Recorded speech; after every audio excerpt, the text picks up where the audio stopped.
अस्सलाम वालेकुम viewers, this is Mohammad Atif. आज का हमारा लेक्चर है about the rectification of error but with reference to IAS 16 कि non current asset property plant and equipment के हवाले से किसी कैपिटल एक्सपेंडिचर को रेवेन्यू लिख देने से या रेवेन्यू एक्सपेंडिचर को कैपिटल लिख देने से प्रॉफिट पे क्या इम्पैक्ट होता है, एसेट की वैल्यू पे क्या इम्पैक्ट होता है, ये हमने कंसिडर करना है। इस सिलसिले में हम F3 के सिलेबस के हवाले से, F3 ACCA के सिलेबस के हवाले से कुछ MCQs कंसिडर करेंगे कि उन्हें कैसे सॉल्व आउट किया जाना चाहिए, कि जहां पे सिर्फ प्रॉफिट पे इम्पैक्ट आपसे क्वेश्चन में पूछा जाता है। As a result of error आपके प्रॉफिट पे क्या इम्पैक्ट हो रहा है, मोस्टली इसी टाइप का क्वेश्चन F3 के सिलेबस में पूछा जाता है। जबकि CA के सिलेबस में एक कम्प्रीहेंसिव क्वेश्चन के जिसमें ऑल डिटेल्स शामिल हैं, लाइक प्रॉफिट पे इम्पैक्ट, एसेट की वैल्यू पे इम्पैक्ट क्या चेंज आ रहा है और उसे रेक्टिफाई कैसे किया जाएगा, सारी डिटेल पूछी जाती है। वो भी हम एक पास पेपर के क्वेश्चन जो कि स्टडी टेक्स्ट में भी मेंशन है उसे कंप्लीटली सॉल्व आउट करेंगे एक सिंपलेस्ट वे में। तो स्टार्ट करते हैं रेक्टिफिकेशन ऑफ एरर्स। फर्स्ट बात ये कि हमारे पास impact on profit. Impact on profit के सिलसिले में हम ये कंसिडर करते हैं कि what expense should be charge and what expense was charge. क्या एक्सपेंस चार्ज होना चाहिए था और क्या एक्सपेंस चार्ज हुआ, उसके डिफरेंस का इम्पैक्ट प्रॉफिट पे आता है। रिमेंबर, अगर एक्सपेंस आपका ओवर स्टेट हो रहा है तो इट मींस आपकी प्रॉफिट की अमाउंट अंडर स्टेट हो रही है। तो अब हम कुछ क्वेश्चंस कंसिडर करते हैं। फर्स्ट क्वेश्चन है, a business purchase a motor car on 1st July 2009 for 20,000. It is to be depreciated at 20% per year on the straight line basis, assuming a residual value at the end of 5 years 4,000 with a proportionate depreciation charge in the year of purchase. तो यहाँ पे आपके पास सारी information कि depreciation rate क्या है, residual value क्या है, यूजफुल लाइफ क्या है, डेप्रिसिएशन मेथड क्या है और डेप्रिसिएशन पॉलिसी क्या है, ये सब मेंशन कर दी गई है। तो depreciation rate 20%, method straight line, residual value 5,000, useful life 5 years और प्रोपोर्शनेट डिप्रिसिएशन चार्ज की पॉलिसी है, रेजिडुअल वैल्यू 4,000 है। 20,000 cost was correctly entered in the cash book but posted to the debit of motor vehicle repair account. हमने repair account को गलती से उसे post कर दिया, एक्सपेंस रिकॉर्ड कर दिया। एक अमाउंट जिसे कैपिटलाइज होना चाहिए था, एसेट के तौर पे रिकॉग्नाइज होना चाहिए था, हमने उसे एक्सपेंस रिकॉर्ड कर दिया। अब क्वेश्चन क्या है उनका, how will the business profit for the year ended 31st December 2009 be affected by the error. चार ऑप्शन आपके पास एमसीक्यूज बेस्ड लर्निंग में जैसे दिए जाते हैं वैसे आपके पास मेंशन है। फर्स्ट, इन क्वेश्चंस में आपको ये कंसिडर करना है कि अगर ये मिस्टेक ना होती तो क्या अमाउंट एज एक्सपेंस चार्ज की जाती। यानी ये 20,000 की जो मोटर कार हमने परचेज की है, अगर हम इसे कैपिटलाइज करते तब भी इस पे डिप्रिसिएशन तो चार्ज करनी थी। तो इस पे डिप्रिसिएशन 20,000 के एसेट पे 1st July 9 से लेकर 31st December 9 तक 6 मंथ की डिप्रिसिएशन क्या चार्ज होनी चाहिए। रिमेंबर, डिप्रिसिएशन चार्ज करने का formula cost less residual value divided by useful life, and according to that आपके पास 20,000 minus 4,000 divided by 5 years depreciation charge आती है 3,200। लेकिन चूंकि हमने 6 मंथ का एक्सपेंस चार्ज करना है, 6 मंथ का एक्सपेंस आ जाएगा आपके पास 1,600। That would be the amount of expense जो कि प्रॉफिट एंड लॉस में चार्ज होनी चाहिए थी। बट एक्चुअली हमने सारी की सारी अमाउंट एक्सपेंस लिख दी। हमने 20,000 का 20,000 एज एक्सपेंस लिख दिया। इसका मतलब एक्सपेंस हमने ज्यादा लिख दिया। Expense has been over charge. कितनी अमाउंट से ओवर चार्ज कर दिया? 18,400 से। एंड रिमेंबर, एक्सपेंस के ओवर चार्ज होने का मतलब है कि प्रॉफिट अंडरस्टेटेड है। जितनी अमाउंट से एक्सपेंस ओवरस्टेटेड है उतनी अमाउंट से profit understated, and that the profit is understated in this situation is understated by 18,400। इसी तरह एक और क्वेश्चन कंसिडर करते हैं। मैन्युफैक्चरिंग कंपनी ने इनवॉइस रिसीव किया है 29 फरवरी को for work done on one of its machine. Cost है उसकी 25,500 and it is actually for a machine upgrade which will improve efficiency. यानी आपके पास जो कैपिटलाइज करने का, एक्सपेंडिचर को कैपिटलाइज करने का क्राइटेरिया है वो फुलफिल हो रहा है। The account department do not notice and charge the whole amount of as maintenance cost. Machinery is depreciated at 20%, 25% straight line basis with a proportionate charge in the year of acquisition and disposal. Question की requirement वही है, by what amount will the profit for the year to 30th June 2002 be understated. तो अगर हम इस asset को, इस amount को कैपिटलाइज करते तो 29 फरवरी 2002 से लेकर 30th June 2002 तक 4 मंथ्स की हमें डिप्रिसिएशन चार्ज करनी होती। 4 मंथ का डिप्रिसिएशन एक्सपेंस हमारा प्रॉफिट एंड लॉस अकाउंट में रिकॉर्ड किया जाता। वो अमाउंट क्या बन जाती है, 25,500 multiply by 25% multiply by 4 by 12, 2,125 की amount as depreciation expense profit and loss में रिकॉर्ड होनी चाहिए थी। बट हमने सारी की सारी अमाउंट को मेंटेनेंस कॉस्ट रिकॉर्ड कर दिया, यानी सारी की सारी अमाउंट को एक्सपेंस रिकॉर्ड कर दिया। 25,500 को एक्सपेंस रिकॉर्ड कर दिया। अगेन एक्सपेंस ओवर स्टेटेड है, कितनी अमाउंट से ओवर स्टेटेड है, 23,375 से, और एग्जैक्टली इतनी अमाउंट से प्रॉफिट आपका अंडरस्टेट हुआ है। इसी तरह एक और क्वेश्चन कंसिडर करते हैं कि वाई ने परचेज किया प्लांट 1 जनवरी 2000 को 38,000 का परचेज किया है, करेक्टली कैश बुक में एंटर किया, लेकिन गलती से प्लांट रिपेयर को डेबिट कर दिया। डिप्रिसिएशन चार्ज की जाती है 20% स्ट्रेट लाइन बेसिस पे। तो 1 जनवरी से लेकर 31 मार्च तक 3 मंथ्स की डिप्रिसिएशन एक्सपेंस को रिकॉर्ड होना चाहिए था प्रॉफिट एंड लॉस अकाउंट में। तो 3 मंथ्स का expense 38,000 multiply by 20% multiply by 3 by 12, 1900 की अमाउंट एज एक्सपेंस रिकॉर्ड होनी चाहिए थी। एक्सपेंस चार्ज कर दिया गई होल अमाउंट यानी 38,000। एक्सपेंस अगेन ओवरस्टेट हो गया 36,100 से, और आपके पास प्रॉफिट अंडरस्टेट हो गया। तो that is about the simple basic MCQs based questions के जिसमें प्रॉफिट का इंपैक्ट कंसीडर किया जाता है। अब हम बात करते हैं सीए के सिलेबस के कंप्लीट क्वेश्चन की, जो कि स्टडी टेस्ट में भी मेंशन है, पास पेपर में भी आ चुका हुआ है FR1 के लेवल पे। Question is about impact on assets value as well. Profit के साथ साथ एसेट की वैल्यू पे भी क्या इम्पैक्ट आ रहा है उसे कंसिडर किया जा रहा है। तो एसेट की वैल्यू के हवाले से हम ये कंसिडर करते हैं कि किस वैल्यू पे एसेट को रिकॉर्ड होना चाहिए था और किस वैल्यू पे रिकॉर्ड किया। Now it is about question which is Aslam Bashir and company. इसमें आपके पास सेकंड लाइन में ईयर एंडिंग डेट मेंशन की गई है व्हिच इज 30th June 2050, और सारी आपके पास इंफॉर्मेशन गिवन है क्वेश्चन की। लैंड साल के शुरू में भी 50 लाख का था, साल के एंड में भी 50 लाख का, कोई डिप्रिसिएशन इस पे चार्ज नहीं होगी। बिल्डिंग के हवाले से साल के शुरू में इसकी कॉस्ट 70 लाख थी, साल के एंड में 72,50,000। इट मींस कि 2,50,000 की amount during the year capitalise हुई है, और डिप्रिसिएशन एक्सपेंस 42 से 45,62,500 हो गया है, यानी 3,62,500 इस साल का डिप्रिसिएशन एक्सपेंस है। इसी तरह प्लांट एंड मशीनरी की कॉस्ट आपके पास 10 मिलियन से 11.91 मिलियन हो चुकी है, और डिप्रिसिएशन चार्ज भी 7,94,000 है। अब हम वन बाय वन इसे डिस्कस करते हैं। हमारी इस क्वेश्चन की फर्स्ट एडजस्टमेंट है अबाउट बिल्डिंग, और वो मेंशन कर रहे हैं कि जनवरी 15 में 2 लाख स्पेंड किए गए हैं on the extension of underground water tank.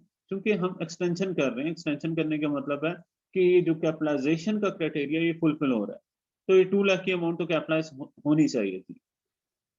लेकिन it 50,000 were spent on fumigation of the entire building. पूरी बिल्डिंग को स्प्रे करने के लिए फ्यूमिगेशन के एक्सपेंसेस हुए, उसे भी कैपिटलाइज कर दिया। How do we get that कि ये अमाउंट कैपिटलाइज हुई है? क्योंकि इन टोटल आपके पास 2,50,000 का एसेट की वैल्यू में, बिल्डिंग की वैल्यू में इजाफा हुआ, जिसमें से उन्होंने डिटेल मेंशन की है कि 2 लाख स्पेंड किए गए हैं on the extension of underground water tank और 50,000 फ्यूमिगेशन एक्सपेंसेस। तो ये जो फ्यूमिगेशन एक्सपेंसेस हैं these should not be capitalised, जैसे हमने रेक्टिफाई करना है। दूसरी बात ये कि हमारे पास 1 जनवरी 2015 को ये एक्सटेंशन जो की गई थी, इट मींस कि फ्रॉम 1 जनवरी टू 30 जून इस पे 6 मंथ्स की डिप्रिसिएशन चार्ज होनी चाहिए। तो हमने डिप्रिसिएशन एक्सपेंस को भी कंसिडर करना है कि कहीं ये ओवर चार्ज तो नहीं है। तो लेट्स सी, सबसे पहले बिल्डिंग की बात करते हैं। बिल्डिंग इज डेबिटेड बाय 2,50,000, जबकि it should be debited bye 2 lakh, इसे 2 लाख से डेबिट होना चाहिए था। फ्यूमिगेशन एक्सपेंस को रिकॉर्ड नहीं होना चाहिए था एज कैपिटलाइज कॉस्ट। तो हम फ्यूमिगेशन एक्सपेंसेस को डेबिट और बिल्डिंग को क्रेडिट कर देते हैं ताकि ये फर्स्ट एरर की रेक्टिफिकेशन हो जाए। नेक्स्ट हमने कंसिडर ये करना है कि हमने डिप्रिसिएशन चार्ज कितनी की है। डिप्रिसिएशन चार्ज आप क्वेश्चन में कंसिडर करेंगे तो साल के शुरू में थी है आपके पास 42 मिलियन, साल के एंड में ये 42 लाख थी, साल के एंड में ये 45 लाख 62,500 है। तो डिप्रिसिएशन एक्सपेंस 3,62,000 आपके पास 3,62,500 आ रहा है। अब हम कंसिडर ये करते हैं कि साल के शुरू में एसेट 70 लाख का था, ये asset through out the year use हुआ, तो उस पर पूरे साल की डिप्रिसिएशन चार्ज होनी चाहिए।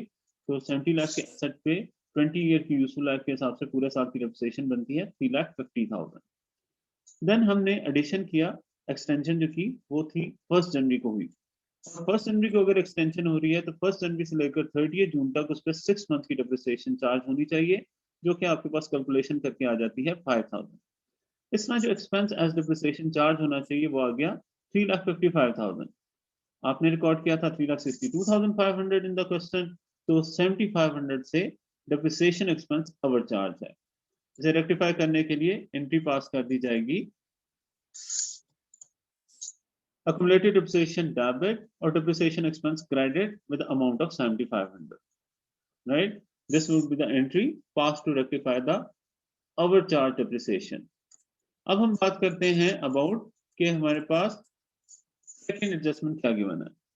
सेकेंड एडजस्टमेंट गिवन है कि 31 मार्च 15 को एक जनरेटर जो अपनी लाइफ के 5 इयर्स कंप्लीट कर चुका था रिप्लेस कर दिया अनदर जनरेटर से। तो इस लाइन की इंफॉर्मेशन से हम ये कंसिडर करते हैं कि प्लांट एंड मशीनरी की टोटल लाइफ 15 इयर्स है। अगर कोई generator 5 year of his life complete कर चुका है, इसका मतलब है वो 1/3 डेप्रिसिएट हो चुका है। Cost of new generator 20 lakh है, जबकि सप्लायर ने 10% of the cost of old generator credit in allowance दिया, यानी हमें कंसेशन दी पुराना एसेट देने की सूरत में 10% of cost of old asset. As a result क्या हुआ, the company made a payment of 19,10,000।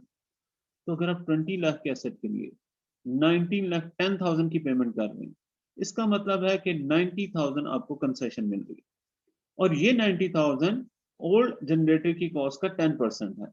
तो इस हिंट से हम कॉस्ट फाइंड आउट करेंगे कि ओल्ड जनरेटर की क्या कॉस्ट है। अब हम कंसिडर करते हैं अबाउट द प्लांट। प्लांट के हवाले से cost of new plant 20 lakh है, दैट शुड बी एडेड। लेकिन हम ओल्ड जनरेटर की कॉस्ट के बारे में कंसिडर करें, जो कि हमें मेंशन किया गया था कि 90,000 हमें कंसेशन मिल रही है, which is 10% of the cost of old generator. तो 90,000 को जब 10% से डिवाइड करेंगे, 9 lakh will be the cost of old generator. तो हमें क्या करना चाहिए था कि 10 मिलियन के जो हमारे पास साल के शुरू में प्लांट एंड मशीनरी के नाम से एसेट है, उसमें 2 मिलियन या 20 लाख ऐड और 0.9 मिलियन या 9 लाख का एसेट लेस कर देना चाहिए।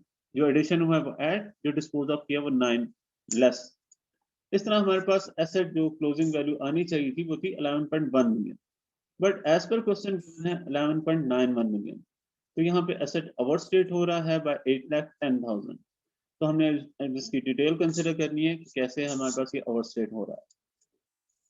डिप्रिसिएशन चार्ज की बात करें ओल्ड जनरेटर पे 31 मार्च तक की, तो 9 लाख का एसेट है ओल्ड जनरेटर, 15 ईयर उसकी लाइफ है, और 5 ईयर वो यूज हो चुका है। अकॉर्डिंग टू दैट इंफॉर्मेशन उस एसेट पे 3 लाख की डिप्रिसिएशन चार्ज हो चुकी है। तो कैरिंग वैल्यू क्या हुई ओल्ड जनरेटर की, 9 लाख का कॉस्ट है, 3 लाख डिप्रिसिएशन चार्ज हो चुकी है, तो कैरिंग वैल्यू आ गई उसकी 6 लाख। अब 6 लाख का एसेट देने पे आपको कंसेशन मिल रही है सिर्फ 90,000। 6 लाख का एसेट आप दे रहे हैं और उसके बदले कंसेशन आपको कितनी मिल रही है, सिर्फ 90,000 की। तो ये तो आपका नुकसान हो रहा है। कितना नुकसान हो रहा है, 5,10,000 का। इसको हमने कंसिडर किया। अब हमने ये देखना है कि एंट्री दैट शुड बी पास, कि जब आपने ये एक्सचेंज किया था तो क्या एंट्री पास करनी चाहिए थी। As a result of this exchange हमारे पास न्यू जनरेटर इंक्रीज हो रहा है, इंक्रीज को डेबिट बाय 20 लाख। साथ ही ओल्ड जनरेटर जो हमारे पास से कम हो रहा है उस पे जो अकुमुलेटेड डिप्रिसिएशन है उसे डी रिकॉग्नाइज कर रहे हैं।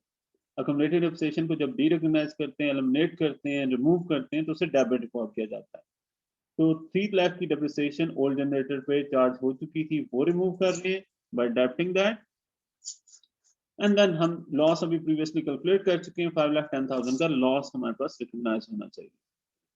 इसके साथ ही हमारे पास ओल्ड जनरेटर 9 लाख से क्रेडिट और 19,10,000 की जो पेमेंट की है ये क्रेडिट रिकॉर्ड होनी चाहिए थी। That should be the entry pass. But हमने क्या एंट्री पास की, एंट्री सर के पास की गई कि जितनी भी हमने पेमेंट की है 19,10,000 की, उतनी वैल्यू से एसेट को इंक्रीज किया।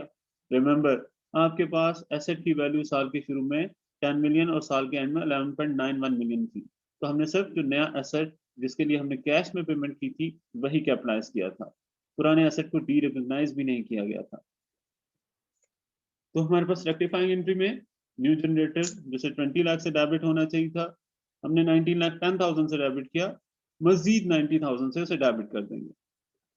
साथ ही आपके पास 3 लाख की जो डिप्रिसिएशन एलिमिनेट नहीं की थी, एसेट को डी रिकॉग्नाइज नहीं किया था, वो एलिमिनेट कर देंगे। 5,10,000 का लॉस कंसिडर नहीं किया था, वो कंसिडर करेंगे, और 9 लाख से ओल्ड जनरेटर को क्रेडिट कर दिया जाएगा। क्योंकि मिस्टेक ये थी कि आपके पास जो साल के शुरू में एसेट की वैल्यू थी उसमें सिर्फ हमने एडिशन ऐड किया था, पुराना एसेट जो इन्हें एक्सचेंज दिया उसको डी रिकॉग्नाइज नहीं किया, नए एसेट को जिस वैल्यू पे रिकॉर्ड होना चाहिए था उस वैल्यू पे रिकॉर्ड नहीं किया। दैट इज हाउ एसेट की वैल्यू में चेंजेस आ गई, वो हमने रेक्टिफाई की इस एंट्री को पास करके। अब हमने कंसिडर ये करना है कि आपके पास अगर आप क्वेश्चन कंसिडर करेंगे तो साल के शुरू में 32 लाख की डेप्रिसिएशन जो है चार्ज की गई, और साल के एंड में आपके पास डेप्रिसिएशन चार्ज जो मेंशन किया गया अक्यूमुलेटेड डेप्रिसिएशन वो 39,94,000 कुछ इस तरह मेंशन किया गया। इट मींस कि डेप्रिसिएशन 7,94,000 की चार्ज की गई डिफरेंस। तो हम इसको कंसिडर करते हैं कि डेप्रिसिएशन क्या चार्ज होनी चाहिए थी और क्या चार्ज की गई। एज पर क्वेश्चन जो डेप्रिसिएशन चार्ज की गई वो 7,94,000 है। Remember this is a difference of accumulated depreciation at the beginning of the period and accumulated depreciation at the end of the period. अब प्रीवियसली डिप्रिसिएशन के lecture में भी मैं आपसे बात कर चुका हूं कि जब भी हम किसी एसेट के हवाले से कि जिस एसेट में एक साल के दौरान एडिशन भी हुआ है और कुछ डिस्पोजल भी हुआ है, डिप्रिसिएशन कैलकुलेट करते हैं तो कैसे करते हैं। फर्स्ट हम ये कंसिडर करते हैं कि कितनी वैल्यू का asset through out the year use हुआ, कितनी वैल्यू का asset through out the year use हुआ। और ये कैसे फाइंड आउट किया जाता है, एसेट की ओपनिंग वैल्यू में से डिस्पोज ऑफ एसेट की कॉस्ट लेस करके, एसेट की ओपनिंग वैल्यू में से डिस्पोज ऑफ एसेट की कॉस्ट लेस करके। तो हमारे पास एसेट की ओपनिंग वैल्यू 10 मिलियन है, उसमें से एक एसेट जो डिस्पोज ऑफ किया उसकी कॉस्ट 0.9 मिलियन है, लेस कर दी तो हमारे पास 9.1 मिलियन का asset through out the year use हुआ, उस पर 15 ईयर के हिसाब से डिप्रिसिएशन आ गई 6,06,667। देन जो हमने प्लांट एक्सचेंज किया है, जो प्लांट एक्सचेंज किया है वो हमने इस साल 1 जुलाई से लेकर 31 मार्च तक 9 मंथ्स यूज किया। तो उस 9 लाख के प्लांट पे 15 ईयर की यूजफुल लाइफ के हिसाब से 9 मंथ्स की डिप्रिसिएशन आ गई 45,000। एंड देन जो हमने एक्सचेंज के नतीजे में नया प्लांट हासिल किया, एक्वायर किया, उस पर 31 मार्च से लेकर 30 जून तक 3 मंथ्स की depreciation 20 lakh divided by 15 multiply by 3/12, ये आ जाती है 33,333। और इसका टोटल डिप्रिसिएशन चार्ज जो रिकॉर्ड होना चाहिए था वो आ जाता है 6,85,000। हमने रिकॉर्ड किया था 7,94,000, तो इट मींस कि हमने डिप्रिसिएशन एक्सपेंस अवर चार्ज कर दिया था 1,09,000 से। इसको हम रेक्टिफाई करेंगे by passing an entry accumulated depreciation debit and depreciation expense credit. तो ये था दूसरा पार्ट जो थोड़ा सा डिफिकल्ट था। इसी टाइप की एडजस्टमेंट आपके पास ऑटम 16 के मतीन नाम से क्वेश्चन में भी मेंशन की गई है। फाइनल अकाउंट का क्वेश्चन है कि जिसमें ये सारी डिटेल एडजस्टमेंट की सारी ये डिटेल सेम है। अच्छा, अब हम बात करते हैं थर्ड एडजस्टमेंट की। थर्ड एडजस्टमेंट अगर आप क्वेश्चन में देखें तो दैट इज अबाउट फर्नीचर, और इसमें कहा यह गया है कि फर्नीचर जो है एक फुली डिप्रिसिएटेड फर्नीचर 4 लाख का हो चुका था, और उस पर हमने मजीद कुछ एक्सपेंसेस किए जिसके नतीजे में उसकी यूजफुल लाइफ में 5 ईयर्स का इजाफा हो गया। That is the information about furniture. और अगेन अगर हम क्वेश्चन को कंसिडर कर लें तो क्वेश्चन में मेंशन ये किया गया है कि फर्नीचर की ओपनिंग कॉस्ट 30 लाख और क्लोजिंग कॉस्ट 30,75,000 है। तो उसमें मिस्टेक क्या है, मिस्टेक ये है कि जो एसेट फुली डिप्रिसिएट हो चुका है उसे डी रिकॉग्नाइज कर देना चाहिए था 4 लाख का एसेट। ये आपके पास थर्ड एडजस्टमेंट में मेंशन है कि 1 जुलाई 14 को fully depreciated furniture costing 4 lakh was repaired, तो इस 4 लाख के फर्नीचर को डी रिकॉग्नाइज कर देना चाहिए, जो हमने नहीं किया। ये मिस्टेक है कॉस्ट के हवाले से। और डिप्रिसिएशन एक्सपेंस शायद आपको नजर ना आ रहा हो, बट अकुमुलेटेड डिप्रिसिएशन 2014 में आपके पास आती है 19,50,000, और 2015 में आ रही है 22,57,500, यानी आपके पास इस साल 3,07,500 की डिप्रिसिएशन चार्ज की गई है। तो हमने कंसिडर ये करना है कि डिप्रिसिएशन क्या चार्ज होनी चाहिए थी और क्या चार्ज की गई, और एसेट की वैल्यू पे 30 लाख से 4 लाख की रिडक्शन जो की जानी चाहिए उस रिडक्शन को भी कंसिडर करना है। तो सबसे पहले हम बात करते हैं अबाउट फर्नीचर के हवाले से कि जो फुली डिप्रिसिएटेड एसेट था उसे डी रिकग्नाइज करने के लिए एंट्री पास की जाएगी। अकुमुलेटेड डिप्रिसिएशन उसकी डेबिट और एसेट को क्रेडिट कर देंगे 4 लाख से। देन फिर आपके पास ये एंट्री पास हुई भी है 30 लाख से 30,75,000। अगर एसेट की वैल्यू हो चुकी है तो इसका मतलब है 75,000 के एडिशन को उन्होंने रिकॉर्ड किया। ये कैपिटलाइज एक्सपेंडिचर है। डिप्रिसिएशन अवर चार्ज 32,500 को हम रिवर्स कर रहे हैं। कैसे हमने ये कैलकुलेट की? 3,07,500 एज पर क्वेश्चन है, लेकिन 30 लाख के एसेट में से 4 लाख का एसेट आपका डी रिकग्नाइज हो चुका है। बाकी 26 लाख के एसेट पे 10 ईयर के हिसाब से डिप्रिसिएशन 2,60,000, और जो 75,000 के आपने कैपिटलाइज एक्सपेंडिचर किए हो उनकी यूजफुल लाइफ 5 ईयर है, उस पे एक्सपेंसेस 15,000। इस तरह डिप्रिसिएशन जो चार्ज होनी चाहिए थी वो 2,75,000 बनती है। So that is about today's lecture. Do give your feedback or subscribe the channel. Okay then, Allah Hafiz.